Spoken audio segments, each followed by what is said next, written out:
শিক্ষকতা পেশা হলো পৃথিবীর সবথেকে কঠিন পেশার একটি এবং এটি এমন একটি পেশা যেখানে ২৪ ঘন্টা আপনাকে অ্যাক্টিভ থাকতে হয়। ক্লাসের আগে এবং পরে আপনার কাজ আরও বেশি থাকে। আমরা শিক্ষকেরা যারা শিক্ষকতার পেশার সাথে জড়িত তাদের আসলে সারা দিনই বিভিন্নভাবে বিভিন্ন সময়ে তাদের বিভিন্ন ধরনের এঙ্গেজমেন্ট থাকে। যদি আপনার ক্লাস থাকে ১ ঘন্টা, সেটার জন্য আপনাকে লেসন প্ল্যান বানাতে হয়, তার জন্য বিভিন্ন ধরনের ম্যাটেরিয়ালস বানাতে হয় এবং ক্লাস শেষে যে অ্যাসেসমেন্টগুলো আমরা নিয়ে থাকি সেই অ্যাসেসমেন্টগুলো আবার মূল্যায়নও করতে হয়। তো একটা শিক্ষকের এত ধরনের এঙ্গেজমেন্ট থাকার পাশাপাশিও তার স্কুলে আরও অনেক ধরনের কাজ থাকে, যে অনেক ধরনের রেসপন্সিবিলিটিস থাকে, এই রেসপন্সিবিলিটিসগুলো তাকে পালন করতে হয় এবং এর পাশাপাশি কোনো স্টুডেন্টের কোনো প্রবলেম হচ্ছে কি না সেই প্রবলেমসগুলো নিয়ে তাকে কাউন্সেলিং করা বা তার প্রবলেমসগুলো নিয়ে তার সাথে কিভাবে কথা বলা যায়, তাকে সেই প্রবলেমগুলোর সলিউশন দেওয়া, অনেক ধরনের আসলে অ্যাক্টিভিটিস একটা শিক্ষকের থাকে। আর আমাদের দেশের শিক্ষকদের যে স্কেডিউল, সেই স্কেডিউল অনুযায়ী একজন শিক্ষকের অনেকগুলো ক্লাস থাকে সারা দিনে।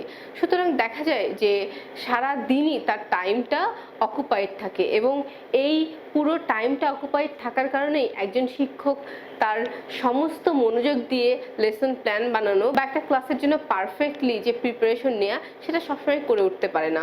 এছাড়াও আরও অনেক ধরনের সমস্যা আছে, যেমন টিচার শর্টেজের কারণে বা অন্য কোনো কারণেও তাকে এক্সট্রা ক্লাস নিতে হয়। এই সব কিছু মেইনটেন করার পরে একটা শিক্ষক যখন একই দিনে ৪ থেকে ৬টা ক্লাস নেয় কমপক্ষে, তখন তার পক্ষে প্রতিটা ক্লাসের জন্য পারফেক্টলি লেসন প্ল্যান করা বা সম্পূর্ণভাবে ক্লাসের প্রিপারেশন নিয়ে প্রত্যেকটা ক্লাসের জন্য শিখন উপকরণ বানানো খুব কঠিন হয়ে ওঠে এবং এই কঠিন হয়ে ওঠাটাই আমাদের শিক্ষকদেরকে তাদের যে নতুন অ্যাক্টিভিটিস ডিজাইন করা বা নতুন টিচিং লার্নিং ম্যাটেরিয়ালস বানানো, শিখন উপকরণ বানানো খুব কঠিন হয়ে ওঠে এবং এই কঠিন হয়ে ওঠাটাই আমাদের শিক্ষকদেরকে তাদের যে নতুন অ্যাক্টিভিটিস ডিজাইন করা বা নতুন টিচিং লার্নিং ম্যাটেরিয়ালস বানানো বা আরও বেশি মোটিভেটেড হয়ে কাজ করা, সেইগুলো থেকে বিরত রাখে।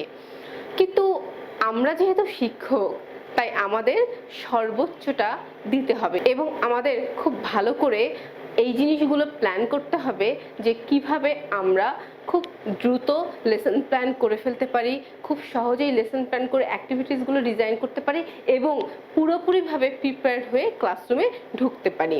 যেহেতু আমাদের অনেক বেশি সময় স্বল্পতা, তাই সবসময় আমাদের পক্ষে স্কুলের সময়টাকে কাজে লাগিয়ে আমরা অন্য কাজগুলো করতে পারি না। আর এক্ষেত্রে দেখা যায় যে আমাদের শিক্ষকদের ক্লাসগুলো টানা ক্লাস থাকে একটার পর একটা, এর মাঝে যেটুকু আমরা সময় পাই সেটুকু আসলে একজন মানুষের রেস্ট বা বিশ্রাম নেওয়ার জন্য খুবই প্রয়োজন। তাহলে আমরা কখন লেসন প্ল্যান বানাবো? আমি কি আমার ছুটির দিনটা পুরোটাই নষ্ট করব লেসন প্ল্যান বানানোর জন্য, টিচিং লার্নিং ম্যাটেরিয়ালস বানানোর জন্য, নাকি আমি আসলে পুরোপুরিভাবে সঠিকভাবে এবং ভালো করে লেসন প্ল্যান বানাবো না এবং টিচিং লার্নিং ম্যাটেরিয়ালস বানাবো না? এটাই কি হতে পারে তাহলে? না, আমাদের সময় স্বল্প, কিন্তু এই সময়ের সবথেকে বেস্ট যে ব্যবহার সেটা করে আমাদেরকে লেসন প্ল্যানও বানাতে হবে এবং লেসন প্ল্যান যে ধরনের টিচিং লার্নিং ম্যাটেরিয়াল ডিমান্ড করে সেটাও বানাতে হবে। তাহলে কিভাবে বানাবো? আমি আপনাদেরকে সবসময় একটা কথাই বলবো, সেটি হলো আপনারা স্কুলের কাজ সবসময় স্কুলেই করবেন। অর্থাৎ আপনার যদি ম্যাটেরিয়ালস বানাতে হয় তাহলে আপনার সেটা স্কুলেই বানাবেন এবং আপনার যদি লেসন প্ল্যান বানাতে হয়, যে লেসন প্ল্যানগুলো প্রতি সপ্তাহে আপনাকে বানাতে হবে, সেগুলো আপনি স্কুলেই করবেন। কখন করবেন? আমাদের ক্লাসের মাঝে যেটুকুই সময় থাকুক না কেন, সেই সময়টুকু আপনারা সঠিকভাবে ব্যবহার করবেন। সঠিকভাবে ব্যবহার করে আপনারা ওই সময়টুকুর মধ্যেই লেসন প্ল্যান বানিয়ে ফেলবেন এবং লেসন প্ল্যানের সঙ্গে সঙ্গেই যে ধরনের ম্যাটেরিয়ালসগুলো আপনার বানানো দরকার সেই ধরনের ম্যাটেরিয়ালসগুলো বানাতে পারেন। এবং দেখা যায় যে অনেক ক্ষেত্রেই আমরা প্রতিদিন বানিয়ে থাকি লেসন প্ল্যান। এটি হচ্ছে একটি সমস্যার ব্যাপার, কারণ আপনি প্রতিদিন যখন লেসন প্ল্যান বানাবেন তখন যে দিনটিতে আপনার বেশি পরিমাণে কাজ থাকবে বা বেশি এঙ্গেজমেন্ট থাকবে, সেই দিন কিন্তু আপনি আপনার লেসন প্ল্যান বা ম্যাটেরিয়ালস বানাতে পারবেন না। তখন আপনাকে প্রিপেয়ার্ড না হয়ে ক্লাসরুমে ঢুকতে হবে। এক্ষেত্রে আমি যে টিপসটি ফলো করি সেটি হলো, আমি প্রতি সপ্তাহে যতগুলো লেসন প্ল্যান আমার দরকার আমি সেগুলো একদিন বা দুদিন টাইম নিয়ে বানিয়ে ফেলি ওই সপ্তাহেই, বৃহস্পতিবারে অথবা বুধবার এবং বৃহস্পতিবার মিলিয়ে বানিয়ে ফেলি। এবং সঙ্গে সঙ্গে যে ম্যাটেরিয়ালসগুলো আমার বানানো দরকার সেটিও আমি বানিয়ে ফেলি বুধবার বা বৃহস্পতিবার। তাহলে যেটি হয়, শুক্রবারে আমার দিনটি আমি একটি ছুটির দিন, আমি আমার নিজের কাজগুলো করতে পারি। এবং হয়তোবা সম্ভব হয় না যে দুটো দিনের মধ্যে পুরো সপ্তাহের লেসন প্ল্যান বানানো হয়তো সম্ভব নাও হতে পারে, এবং এটাই স্বাভাবিক। সেক্ষেত্রে আমি যেটি করি, লেসন প্ল্যানগুলো করে রাখি বুধবার এবং বৃহস্পতিবার, এবং শনি রবিবারে যে আমার ম্যাটেরিয়ালসগুলো দরকার সেই ম্যাটেরিয়ালসগুলো আমি বানিয়ে রাখি। তারপরে পুরো সপ্তাহে আমি যখনই টাইম পাই সেই টাইমে আমি অন্য যে দিনগুলো সেই দিনগুলোর ম্যাটেরিয়ালসগুলো বানিয়ে রাখি, এবং এটা আমাকে সাহায্য করে প্রিপেয়ার্ড হয়ে থাকতে।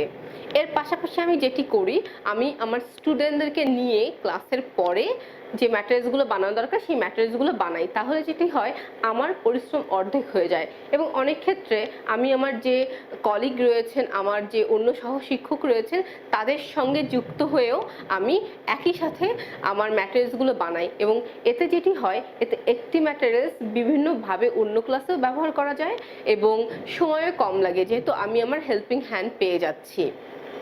আর আমরা যখন ম্যাটেরিয়ালস বানাই তখন ম্যাটেরিয়ালস বানানোর সময় আমাদের সমস্ত দক্ষতা থাকে না। যেমন আমি হয়তো ড্রয়িংয়ে খুব খারাপ হতে পারি, আমি হয়তো ভালো আঁকতে নাও পারি, আমি হয়তো ক্রাফটিংয়ে হয়তো আমি ভালো নাও হতে পারি, আমি হয়তো আইডিয়া ভালো জেনারেট করতে পারি। সো এক্ষেত্রে আমি যখন আমার কলিগদের হেল্প নিব কিংবা আমার স্টুডেন্টদের হেল্প নিব একই সাথে, যে যারা ড্রয়িংয়ে ভালো, যারা ক্রাফটিংয়ে ভালো, তাদেরকে আমি একসাথে করে ছুটির পরে কিছুটা সময় কিংবা ক্লাস শুরু হওয়ার আগে কিছুটা সময় একসাথে বসে যখন আমি ম্যাটেরিয়ালস বানাই, তখন আমার যে কলিগটি বা যে স্টুডেন্টটি ড্রয়িংয়ে ভালো, আমি তাকে আঁকার পার্টগুলো দিয়ে দেই। যে কলিগ বা আমার যে স্টুডেন্টটি ক্রাফটিংয়ে ভালো, তাকে আমি ক্রাফটিংয়ের জিনিসগুলো দিয়ে দেই। এইভাবে কাজ বন্টন করে দেওয়ার ফলে আমার আসলে কাজ কমে যায় এবং আমি খুব অল্প সময়ে খুব তাড়াতাড়ি এবং সবাইকে নিয়ে আমার বিভিন্ন ধরনের টিচিং লার্নিং ম্যাটেরিয়ালসগুলো বানাতে পারি। এবং এই টিচিং লার্নিং ম্যাটেরিয়ালসগুলো আমি যদি আমার স্টুডেন্টের সাথে বানাতে পারি, তাহলে তাদের মধ্যেও একটা ভালো লাগা কাজ করে, তারা আমার সাথে সময় কাটাতে পারে এবং তাদের মধ্যে একটা রেসপন্সিবিলিটি গ্রো করে যে এই ম্যাটেরিয়ালসগুলো আমাদের ক্লাসরুমে আমরা যখন ব্যবহার করবো, এই ম্যাটেরিয়ালসগুলো আমরা খুব যত্নে ব্যবহার করব। আবার আরেকটি ভালো দিকও আছে এর, যখন স্টুডেন্টরা এই ম্যাটেরিয়ালসগুলো বানায় তখন তাদের ওই বানাতে বানাতেই তারা অনেক কিছু শিখে যায়। আর আমি যদি আমার কলিগদের নিয়ে বানাই, তাহলে যেটি হয়, আমার কলিগরা আমার এই ম্যাটেরিয়ালসগুলো তাদের ক্লাসে ব্যবহার করতে পারে, সুতরাং তাদেরও পরিশ্রম অর্ধেক হয়ে যায় এবং তারাও খুব সহজেই এই ম্যাটেরিয়ালসগুলো বানাতে পারে। এভাবেই আমি আমার টাইম ম্যানেজ করে আমার ক্লাসরুমের ম্যাটেরিয়ালসগুলো বানিয়ে ফেলি আমার স্টুডেন্টদের সঙ্গে এবং আমার যে সহকর্মী আছে তাদের সঙ্গে।